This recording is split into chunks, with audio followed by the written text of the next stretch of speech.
চলতে চলতে আমরা পৌঁছে গিয়েছিলাম উত্তরবঙ্গের বাণিজ্য নগরী এবং এই মুহূর্তে সাংস্কৃতিক নগরী শিলিগুড়ির বুকে। তো সাহিত্য সভা সেটা কিন্তু তাকে অনেকটা দূর এগিয়ে যেতে সক্ষম করে তুলবে। তো এখন আমরা রয়েছি শিলিগুড়ির একটি জায়গা যেখানে শিলিগুড়ি লিটারেরি ফেস্টিভ্যাল আয়োজিত হয়েছে দুদিনের। তো কয়েকজনের সাথে আমরা কথা বললাম এই অঞ্চলের শিক্ষা, এই অঞ্চলের সংস্কৃতি, এই অঞ্চলের যে বৈশিষ্ট্য, অনেকগুলি ভাষায় মানুষ কথা বলেন এবং সেটাকে নিয়ে সাহিত্য চর্চা, অনুবাদ এবং আরও অনেক কিছু বিষয় নিয়ে ভাবনা চিন্তা আরম্ভ হয়েছে ইতিমধ্যে। তো আমরা এই বিষয়ে কথা বললাম এবং তাদের জেনে নিলাম তাদের অভিজ্ঞতা, ওদের উদ্দেশ্য। যারা বললেন তারা বিভিন্নভাবে সাংস্কৃতিক এবং সাহিত্য জগতের বিদগ্ধ ব্যক্তি।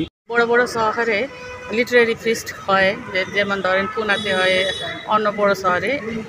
এখন আমাদের শিলিগুড়ি শহরও তো বড় হয়ে গেছে, মেট্রোপলিটন সিটি হয়ে গেছে, সবাই থেকে বিকাশ হচ্ছে, তা সাহিত্যতেও আমাদেরকে বিকাশ করতে হবে। সেই জন্য আমরা এটা মাল্টিলিঙ্গুয়াল সোসাইটি বানাইছি, যে আমরা এখানে 4-5টা ভাষা আমরা বলি, সেই ভাষার একটা মিলামিশি করে আমরা শিলিগুড়িতে আমরা কীরকম সাহিত্য করি আর আমাদের স্টুডেন্টরা এইটা জিনিস জানে।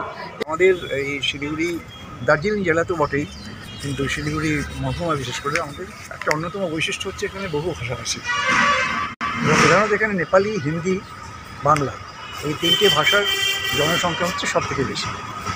এবং তার সঙ্গে ইংরেজি তো আছেই, ইংরেজি আমাদের আন্তর্জাতিক ভাষা হিসেবে ইংরেজি আছে। এই 4টি ভাষার ওপরে আমাদের এখানে মাল্টিলিঙ্গুয়াল লিটারেরি ফেস্টিভ্যাল হচ্ছে। এটা কোনোদিন এই অঞ্চলে হয়নি, সেখানেও এই 4টে ভাষা।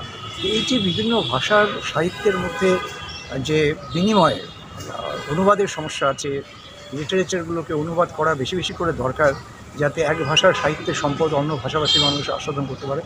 এই সমস্যাগুলোকে কী করে মোকাবিলা করা যায়, এটা এই লিটারেরি ফেস্টিভ্যালের অন্যতম উদ্দেশ্য। এটা শিলিগুড়ি লিটারেরি ফেস্টটা একটা মাল্টিলিঙ্গুয়াল সোসাইটি, যার ব্যানারে এই ফেস্টিভ্যালটা হচ্ছে। এই ফেস্টিভ্যালের মাধ্যমে আমাদের শিলিগুড়িতে বিভিন্ন যে কমিউনিটিগুলো আছে তারা সবাই নিজস্ব অ্যারেনাতে নিজেরা প্রোগ্রাম করে থাকে, কিন্তু সবাই একত্রিত একটা প্ল্যাটফর্মের আন্ডারে প্রোগ্রাম করা, এটা আমার মনে হয় শিলিগুড়িতে এই ধরনের অনুষ্ঠান বোধহয় প্রথম হচ্ছে।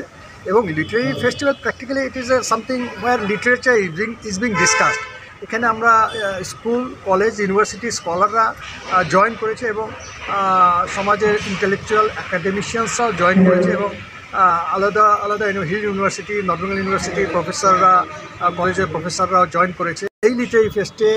মানে আমি নাম বলে দিচ্ছি, যেরকম পাঞ্জাব থেকে এসছে, দিল্লির থেকে এসছে, পাটনার থেকে এসছে, উড়িষ্যা থেকে এসছে, চেন্নাই থেকে এসছে, কলকাতা থেকে এসছে, নেপাল থেকে এসছে, ভারতবর্ষের বিভিন্ন প্রান্ত থেকে এসছে। এবং ভারতবর্ষে এরা সবাই গুণীজন, রেপুটেড পিপল, ইন্টেলেকচুয়ালস, এবং they go on delivering their lectures in lots of university. কেউ বিএইচইউতে যাচ্ছে, কেউ উৎকল ইউনিভার্সিটি যাচ্ছে, কেউ পাটনা ইউনিভার্সিটি যাচ্ছে, এবং নানান ফেস্টিভ্যালে এরা জয়েন করে থাকে যারা এখানে এসে। এবং এরা মানে সারা ভারতবর্ষে লিটারেরি সার্কেলে দে আর নোন নেম। এবং আমি চাইছিলাম শিলিগুড়িতে ছাত্র সমাজটা বেশি করে যুক্ত হোক। তো ন্যাচারালি এটা নিয়ে আমরা খুব আশাবাদী আগামী দিনে এই সংস্থাটা অনেকখানি অ্যাটলিস্ট লিটারেচার ফিল্ডে অনেকখানি কাজ করতে পারবে এবং এগিয়ে নিয়ে যেতে পারবে।